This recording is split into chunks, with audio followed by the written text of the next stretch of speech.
ጆቼስ ምን ይሆናሉ እነዚህና የመሳሰሉ ጭንቀቶች ናቸው ማለት ነው።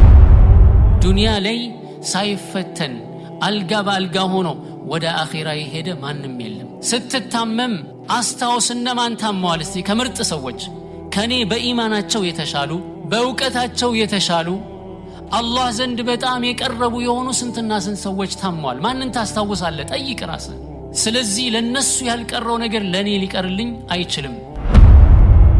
አላህ ሱብሓነሁ ወተዓላ ይሄ ነገር እንዲደርስብን የሚያደርገው በደረጃ ከፍ እንድንል ስለሚፈልግ ሊሆን ይችላል። ሰብር በማድረግ ኢብቲላ መሆኑን አውቀን ሰብር ስናደርግ የሚመጣብንን ነገር ችለን ስንቀበልና ወደ አላህ ሱብሓነሁ ወተዓላ ስንመለስ አላህ ምን ያደርጋል? ደረጃችንን ከፍ ያደርገዋል ማለት ነው።